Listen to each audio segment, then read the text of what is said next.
Hello guys, welcome back to my channel. This is Simran Kamboj और आज हम वीडियो में डिस्कस करने जा रहे हैं नेशनलिज्म इन इंडिया, जो कि जी है उसका unit 2, that is reformism and anti reformism in 19th century, major social and religious movement in 19th century. Okay, so ये बहुत छोटा यूनिट है, जबकि थर्ड यूनिट इसके कंपैरेटिव बड़ा है। तो ये वीडियो जो है ये पूरा यूनिट 2 को कंपाइल अप कर लेगा। अब ये 30 मिनट्स का अप्रोक्स वीडियो होगा।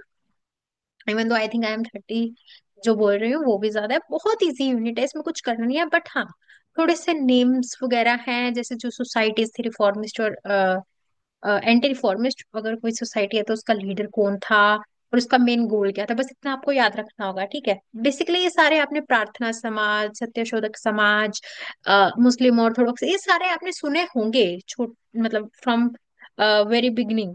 सो आपको आता होगा, बस थोड़ा रिकैप्चुलेट करना है। देखिए, तो हम सबसे पहले करें reformism and anti reformism in 19th century, major social and religious movements in India. Reformism वो मूवमेंट्स होती है जो चाहती है कि सोसाइटी में अगर कुछ चल रहे हैं रिचुअल्स, उनमें एक चेंज आना चाहिए, वो रिफॉर्म है। मतलब किसी चीज में चेंज लाना है। एंटी रिफॉर्मिज्म वो होता है कि हम चेंज नहीं लाना चाहते, जो चीजें वैसे चल रही हैं वो वैसे ही चलेंगी। ठीक है, रिफॉर्मिज्म और एंटी रिफॉर्मिज्म में मतलब समझ आ गया होगा। अब कुछ सोसाइटीज ऐसी थी जो बोलती थी कि हमें रिफॉर्म करना है, हमें चेंजेस लाने हैं। दूसरी थी नहीं, हम रिफॉर्म नहीं लाने देंगे। अब कौन होगा जो रिफॉर्म कहेगा हम रिफॉर्म नहीं लाने देंगे? वो वर्ग होगा जो थोड़ा ओल्ड थिंकिंग में बिलीव करता है, जो थोड़ा पुराने ख्यालात का है। और जो पुराने ख्यालात का होता है उसको बोलते हैं ऑर्थोडॉक्सी। तो ये वर्ड्स आपको काम आएंगे आगे। ठीक है, और रिफॉर्मिज्म वो जो होते हैं जो प्रोग्रेसिव होते हैं। ठीक है, सो इसमें मतलब बस यही बताया जो मैंने अभी आपको मतलब बताया है, ये आप खुद पढ़ सकते हैं पीडीएफ से। ठीक है, उसके बाद अब रिफॉर्मिस्ट मूवमेंट्स कौन सी थी सोसाइटी में? सबसे पहले जो ब्रह्मो समाज था, ब्रह्मो समाज एग्जाम्पल है रिफॉर्मिस्ट सोसाइटी की, जिसके फाउंडर थे राजा राम मोहन रॉय।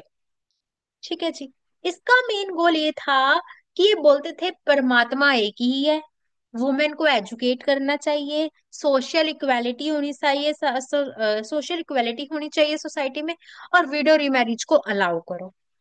और ये किस चीज में बिलीव नहीं करते थे? ये सती में बिलीव नहीं करते थे, आइडियल वर्शिप में बिलीव नहीं करते थे। आइडियल वर्शिप का मतलब होता है कि जो जो मिट्टी की मूर्ति बनी हुई है, ऐसा कुछ है। अगर हम किसी मतलब वही हो गया कि अगर हम आइडियल वर्शिप यही है कि अगर हम किसी जैसे मूर्ति की पूजा कर रहे हैं, ये उन सब के अगेंस्ट थे। पोलिथिज्म मतलब वो कहते थे भगवान एक ही है, ये नहीं है कि हिंदुओं के अलग भगवान है, मुस्लिम के अलग भगवान है, भगवान एक ही है। पोलिथिज्म इन सारी चीजों के अगेंस्ट थे। अब इसकी अचीवमेंट क्या थी ब्रह्मो समाज की? इसने एक मेजर रोल प्ले किया था एबोलिशन ऑफ सती एक्ट बनाने में, 1829 में जो बना था, and was a pioneer in advocating rationalism and scientific thinking in religion. और ये बोलता था कि अब अगर हम कुछ चीज में और ब्रह्म समाज आने से क्या हुआ कि लोग थोड़ा विचार करने लगे कि अगर हम धर्म की कोई बात मान रहे हैं तो इसके पीछे का लॉजिक क्या है। रेशनलिज्म मतलब थोड़ी लॉजिकली सोचने लगे। ब्रह्म समाज हो गया, इसके बाद आते हैं आर्य समाज। आर्य समाज के फाउंडर थे स्वामी दयानंद सरस्वती। अब इनका गोल क्या था? स्वामी दयानंद सरस्वती बोलते थे कि जो पुराने टाइम में वेदास लिखे गए हैं ना, हमें उन वेदास को फिर से रिवाइव करना चाहिए, उनको फिर से लेकर आना चाहिए। आइडियल वर्शिप के वो भी अगेंस्ट थे, वो भी सोशल चेंज लाना चाहते थे, जैसे कि abolition of untouchability, women education और विडो रीमैरिज। तो आप देख रहे हो ना, सारी चीजें ऑलमोस्ट सेम है, 80 to 90%। Arya Samaj was instrumental in educating women, promoting scientific education and initiating caste reforms. उसके बाद है रामकृष्ण मिशन। रामकृष्ण मिशन के फाउंडर थे स्वामी विवेकानंद, और ये प्रमोट करता था कि सारे धर्मों में एकता होनी चाहिए, यूनिटी ऑफ रिलीजन्स को ये करता था। And focus on spirituality combined with social service. Swami Vivekananda emphasized the importance of religious tolerance, self reliance and social upliftment. अब स्वामी विवेकानंद जो कहते वो यही कहते थे कि सारे जो धर्म के लोग हैं उनको एक साथ रहना चाहिए। स्पिरिचुअलिटी मतलब होता है जो धार्मिक जो धार्मिकता है हमारी, उसको हमें अपने सोशल जो सामाजिक काम करते हैं उनसे कंबाइन करके करना चाहिए। हमें दूसरे के धर्म के लिए टॉलरेट रहना चाहिए। ये नहीं कहना चाहिए कि हमारा धर्म अच्छा है उसका धर्म बुरा है। अगर वो अपने धर्म की कोई प्रैक्टिस कर रहे हैं तो उसकी निंदा नहीं करनी चाहिए, हमें टॉलरेट होना चाहिए।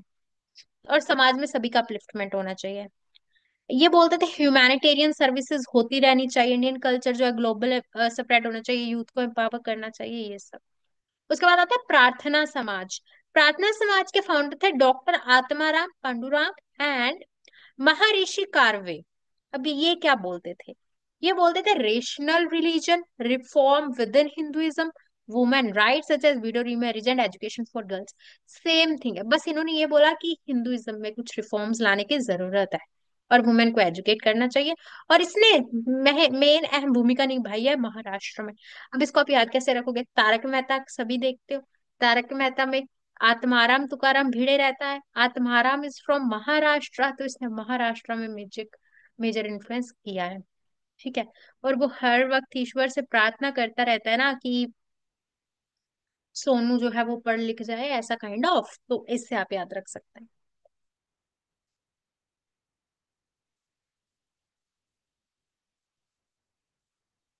जो मोस्ट इंपोर्टेंट सोसाइटीज है वही पढ़ो, छह पढ़ लो बहुत है, सफिशियंट है। उसके बाद है अलीगढ़ मूवमेंट। अलीगढ़ मूवमेंट के लीडर फाउंडर है सर सैयद अहमद खान। अलीगढ़ मूवमेंट के कौन है फाउंडर? सर सैयद अहमद खान। इनका मेन गोल क्या था? Promoted western style education for Muslims. अब ये मुस्लिम है तो इन्होंने ज्यादा फोकस मुस्लिम वैल्यूज पे किया। इन्होंने बोला कि मुस्लिम गर्ल्स के बीच में वेस्टर्न एजुकेशन को प्रमोट करना चाहिए। Scientific knowledge, focusing on scientific knowledge while maintaining Islamic values. हमें साइंटिफिक यानी रेशनल तरीके से सोचना चाहिए, जबकि हमें इस्लामिक वैल्यूज को भी वैल्यू करना चाहिए। मॉडर्नाइजेशन आनी चाहिए, वेस्टर्न आइडियाज को अडॉप्ट करना चाहिए, पर अपने इस्लामिक रूल वैल्यूज को नहीं भूलना है। अलीगढ़ मूवमेंट से फिर अलीगढ़ मुस्लिम यूनिवर्सिटी का फाउंडेशन हुआ, जो कि सेंट्रल यूनिवर्सिटी बन गई फॉर मुस्लिम एजुकेशन। उसके बाद आते हैं सत्य शोधक समाज। ज्योतिराव फूले, जिसको ज्योतिबा फूले भी बोला जाता है, वो फाउंडर थे सत्य शोधक समाज के, जिसका मेन काम ये था कि जो निचला वर्ग उस टाइम पे माना जाता था, क्योंकि उस टाइम पे वो था ना हमारा, जैसे ब्राह्मण वैश्य शूद्रा क्षत्रिय है ना, तो इस तरह सोसाइटी वर्गों में बांटी गई थी। तो उनका था कि जो लोअर कास्ट है हमें उसको एम्पावर करना है, क्योंकि भगवान ने तो सभी को इक्वल बना के भेजा है ना। तो उस टाइम पे जो ये डिफरेंशिएशन आया उसको खत्म करना है, एजुकेट करना है, सोशल जस्टिस लाना है। ठीक है। उसके बाद young Bengal movement. Young Bengal movement के फाउंडर थे हेनरी लुइस विवियन डेरोजियो। इसका मेन क्या गोल था? This intellectual movement encourage rational thinking, again rational is logical thinking, scientific inquiry and break from traditional norms in Hinduism. उस time पे क्या था? Superstitions बहुत थे, कास्टिज्म बहुत था हिंदुइज्म में, सोशल हायरार्की को हम फॉलो कर रहे थे। ऐसे बोलते थे कि अगर लोअर कास्ट को अनटचेबल माना जाता था। तो इन सारी चीजों को खत्म करना है। ठीक है, ये था यंग बंगाल मूवमेंट में। सोशल इक्वालिटी की बात की थी उन्होंने। उसके बाद servants of Indian society, Gopal Krishna Gokhale इसके फाउंडर थे। मेन फोकस इसका क्या था? एजुकेट करना है मासेस को, सेल्फ रूल लाना है, स्वराज लाना है हिंदुस्तान में। और इससे फिर आगे आईएनसी की फाउंडेशन हुई थी। ये थे रिफॉर्मिस्ट मूवमेंट्स। अब आती है एंटी रिफॉर्मिस्ट मूवमेंट। वो जो चाहते थे कि जो सोसाइटी में ये मूवमेंट चेंजेस लेके आ रही है वो नहीं आनी चाहिए। तो सबसे पहले थे ऑर्थोडॉक्स हिंदूज। ऑर्थोडॉक्स हिंदूज वो हिंदूज है जो ये सोसाइटी में चेंज नहीं लाना चाहते। Many traditional Hindu resisted the idea of reformers, like बहुत सारे हिंदूज थे जिन्होंने आइडिया रेजिस्ट किया था। अब जो हमने इनके नाम पढ़े हैं, जिनके जिनके रिफॉर्मिस्ट के, उनके आइडियाज के अगेंस्ट थे ना। तो किनके against? Raja Ram Mohan Roy, Swami Dayanand Saraswati, especially when it came to rejecting ideal worship and reinterpreting religious practices। और जो कंजर्वेटिव हिंदू होते थे वो also बोलते थे कि विडो रीमैरिज नहीं होनी चाहिए। वो बोलते हैं इससे हमारे ट्रेडिशन खराब होता है, फैमिली स्ट्रक्चर का काइंड ऑफ, ये सारी बातें होती थी। तो ये पहला यही है जो एंटी रिफॉर्मिस्ट थे। कौन? ऑर्थोडॉक्स हिंदू उसमें जो रिफॉर्मिस्ट, आप उनके नाम लिख देना, बोल देना कि वो इनके अगेंस्ट बोल रहे थे, वो बोल रहे थे वीडियो रीमैरिज नहीं होनी चाहिए, सती प्रथा होनी चाहिए, ऐसा काइंड ऑफ वुमेन को ज्यादा एजुकेट नहीं करना चाहिए, नहीं तो वो हाथ से निकल जाती, ऐसी उनकी थिंकिंग थी ऑर्थोडॉक्स हिंदू की। अब वैसे जो मुस्लिम ऑर्थोडॉक्सी थी, वो भी सोसाइटी में चेंज नहीं लाना चाहती थी। Many conservative Muslim leader resisted the reform propose by sir Syed Ahmed Khan and others who advocated for a blend of modern education with Islamic teachings। अब जो सर सैयद अहमद खान थे, जब उन्होंने अलीगढ़ मूवमेंट का किया, इनॉग्रेशन किया, फाउंडेशन किया, जिसके बाद अलीगढ़ मुस्लिम यूनिवर्सिटी भी बना, अब वो इस आइडिया के अगेंस्ट थे। कौन? उस मुस्लिम ऑर्थोडॉक्सी। क्यों? क्योंकि वो कहते थे हमें अपने ट्रेडिशनल वेज में ही जाना है, हमें वेस्टर्नाइज नहीं करना है।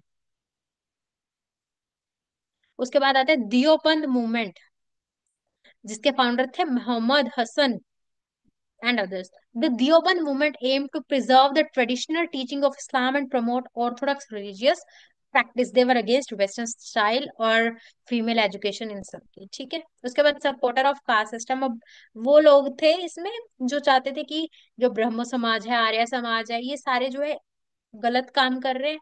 कास्ट सिस्टम जो जो ऐसे ही चलता रहना चाहिए, क्योंकि जो ये सोसाइटीज है ये क्या प्रमोट कर रही थी? ये प्रमोट कर रही थी social justice idea, social equality होनी चाहिए, ठीक है।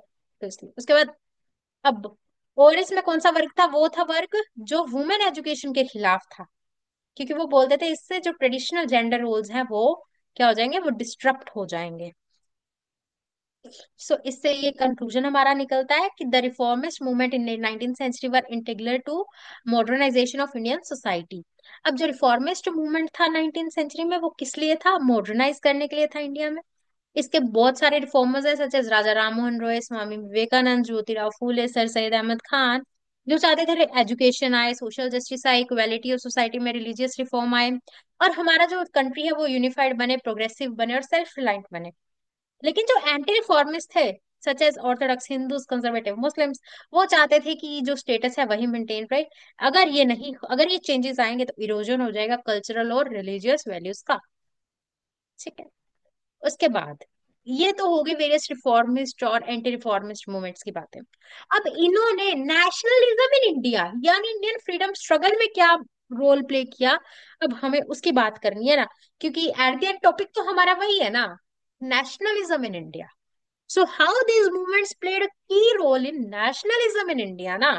सो basic our idea is this only. So let's start with this.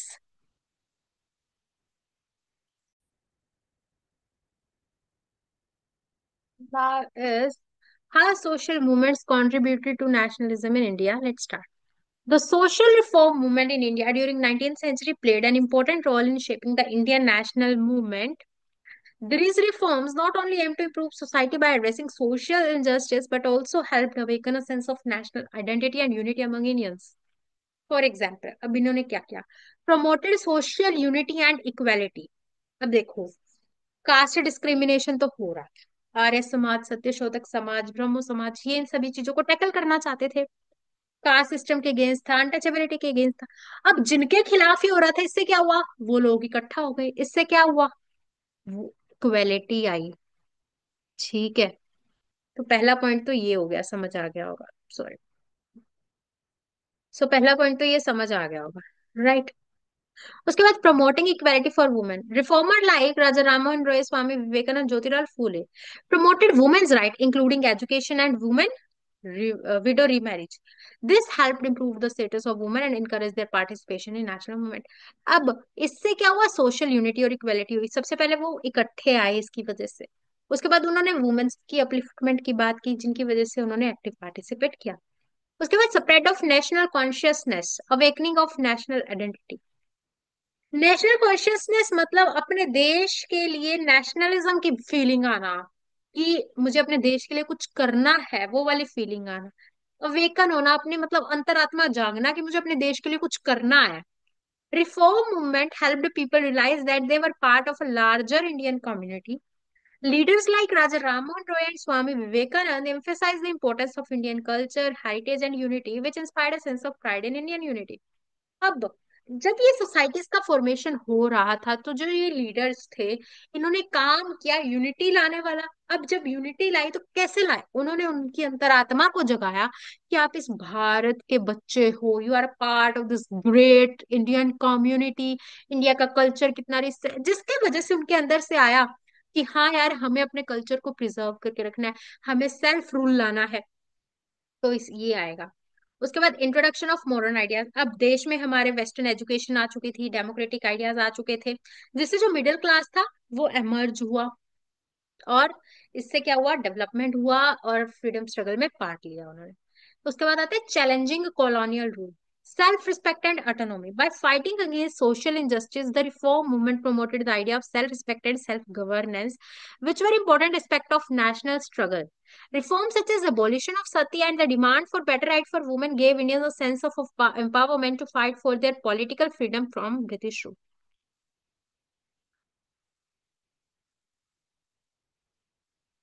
अब जब ट्रेडिशनल प्रॉब्लम सॉल्व कर रहे थे, अब लोगों में सेल्फ गवर्नेंस की इच्छा जागी, सेल्फ रिस्पेक्ट की इच्छा जागी, जिसकी वजह से उन्होंने कॉलोनियल रूल के अगेंस्ट अपना स्टैंड लिया और चैलेंज करना शुरू कर दिया ब्रिटिशर्स को। अब एजुकेशन, वेस्टर्न एजुकेशन आया, एजुकेशन में वाधा हुआ due to the societies, intellectual growth हुआ, अवेकनिंग ऑफ मासेस हुआ, और उन्होंने ब्रिटिशर्स के अगेंस्ट अपना कदम बढ़ाया। Influence of on political leadership. अब जो national social reformers like Gopal Krishna Gokhale and Dadabhai Naoroji influenced many leaders of INC. Their focus on education, social justice, and self-governance helped shape the political goal of INC. Support for Indian nationalism, leaders like Swami Vivekananda and Annie Besant believed that India should be self-reliant and self-governing. तो political leaders ने बहुत किया। अब modern जमाना आ रहा था, nationalist Indian society बन रही थी, ठीक है। तो ऐसे ऐसे हुआ। ये अभी सभी सेम ही पॉइंट है। तो ये कंक्लूजन है कि सोशल रिफॉर्म मूवमेंट जो थी उन्होंने बहुत हेल्प किया इंडियन नेशनलिज्म में। क्योंकि ये वेरियस आइडियाज लेके आई, इक्वालिटी, एजुकेशन और सेल्फ रूल का, जिसकी वजह से लोग जो है इन्फ्लुएंस हुए और उन्होंने क्या किया, अपने देश के लिए काम करना शुरू किया। सो होपफुली आपको यूनिट 2 क्लियर हो गया होगा। Thank you so much for joining. अगर आपको ये वीडियो यूजफुल लगा हो तो कृपया लाइक शेयर एंड सब्सक्राइब कीजिएगा चैनल को। Thank you so much, bye, take care.